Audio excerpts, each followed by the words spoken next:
everyone. Good morning. WSAZ's Kimberly Keggy here. Thanks for joining us for WSAZ Plus. I certainly appreciate it. We have some big stories that we are following, so let's go ahead and look at some of those morning headlines. I'm going to pull up some videos so we can talk about what we are following.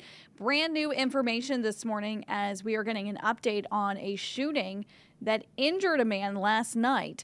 Now, this happened in Kanawha County, West Virginia. The sheriff's office telling us that the shooting was reported just after 9 on Monday evening along Coal River Road, which is in the west side. Now, deputies say when they got there, they found a male who had been shot in his face. Deputies say the victim was conscious, alert, and able to speak with them, and they were able to, transport that individual to the hospital. And that person was able to talk with deputies, give them some information. But when Kanawha County Sheriff's deputies were looking for the person who is accused of shooting the man, they say that somebody took off from the area last night. And so right now they are currently searching for and trying to find the person that was responsible for this. Now, anyone with information is asked to contact the Kanawha County Sheriff's Office, and we have their phone number for you on WSAZ.com.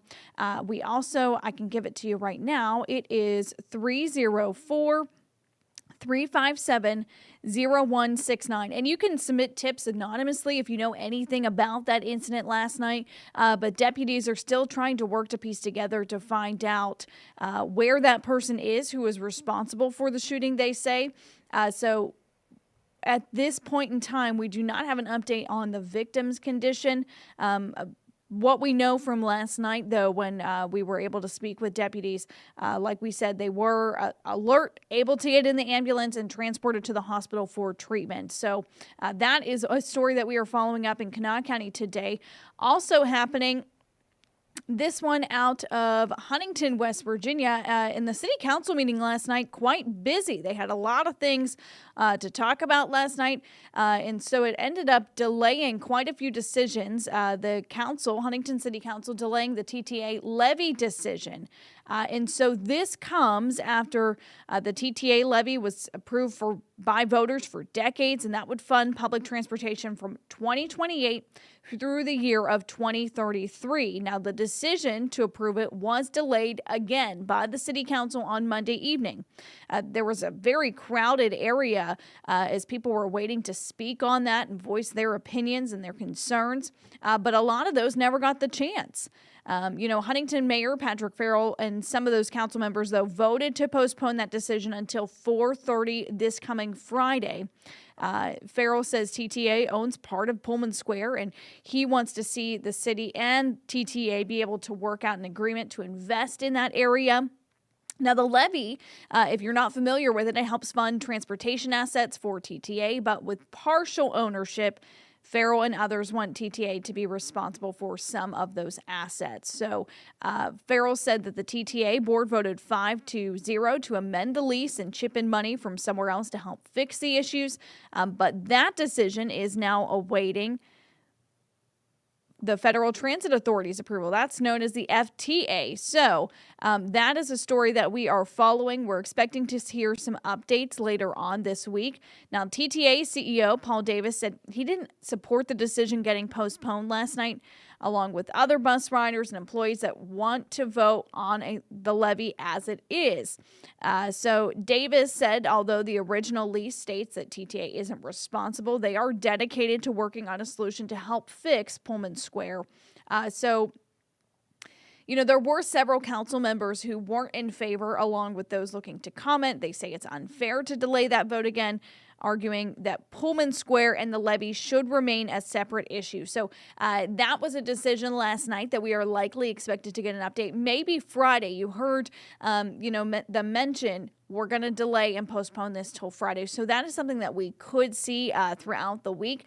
We know that was an issue a lot of people were passionate about and wanted to voice their concerns, their opinions last night. That room in the council meeting, you typically know when there's really some quite talkers or issues that people are really passionate about, because you see the council meeting rooms being a little bit fuller, and they even experienced some of that as they had to put them into an overflow room. There were so many people wanting to voice their concerns last night.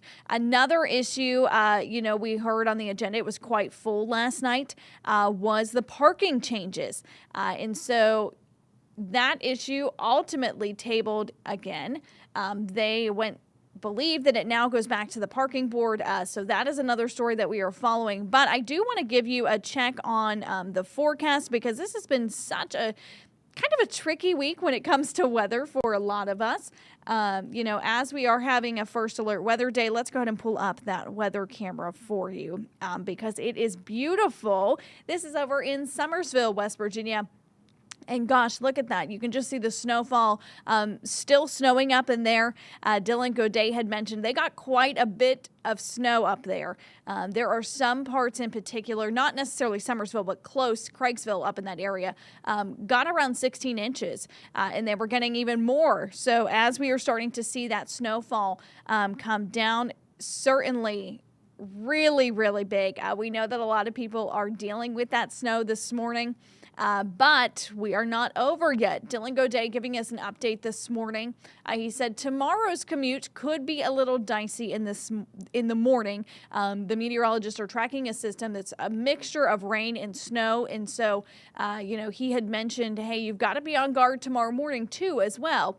Once we get to the afternoon, it seems like we're in the all clear for most of it. And then we can look ahead to the weekend, which is Dylan stamped as a go day on Saturday, because we're nearing the 60s. And it'll be beautiful sunshine. So he really said, you know what, if this is your weekend to get outdoors, certainly make the most of it, because even Friday and Sunday as well, still pretty warm temperatures for the time of year. We're looking at temps in the 50s from Dylan as they were tracking what the 7-day was going to look like. So, if you don't have plans this weekend, maybe make some plans to enjoy outdoors. I can probably expect a lot of people to have those parks be very busy. I'm sure a lot of kids will be out at the playground as they are looking for that. So that is another thing that we are tracking. And one more before I let you go, because I know there are a ton of people that drive I-64. And so we do have some alerts to tell you about. You may run into some delays today as we are looking for this. So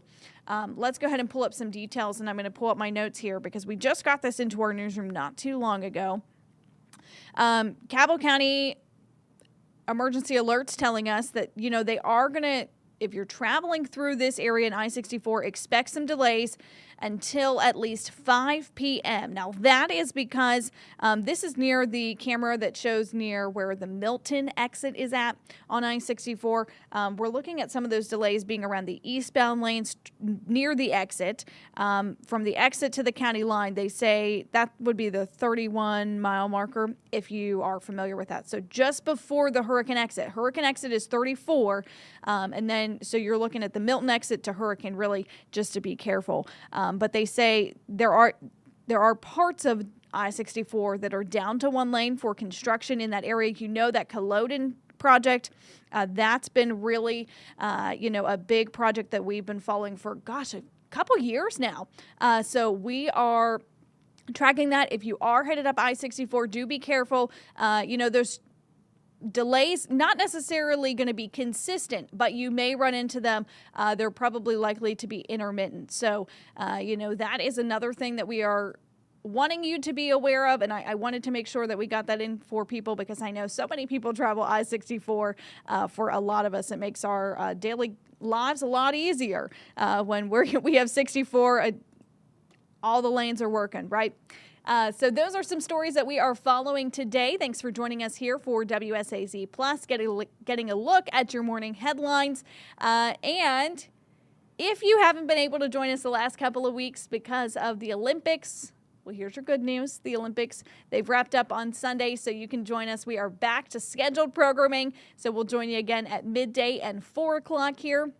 And we'll have a look at some of those big stories. We are expecting some type of update in the shooting that we are following out of Kanawha County, as deputies are still searching for that person they believe to be responsible.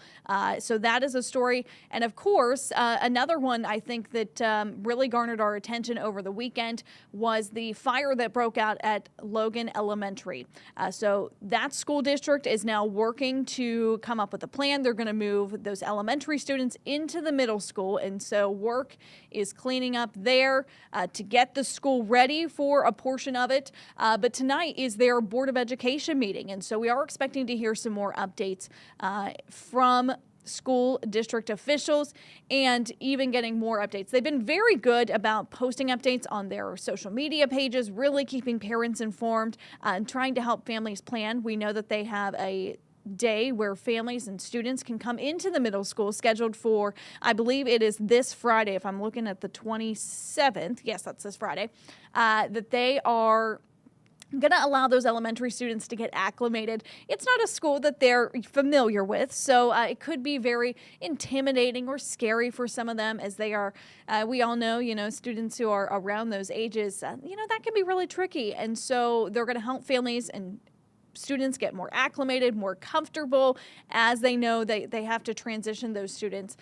We heard from the superintendent over the weekend. She said, you know what, it's just not safe to put students back in the building. So they had to come up with a plan, and we are expecting the school district to likely address that as well at the Board of Education meeting, which is scheduled for this evening. So those are some big stories that we're following. Thanks for joining us here for WSAZ Plus. We certainly appreciate it, and I hope you guys have a great day.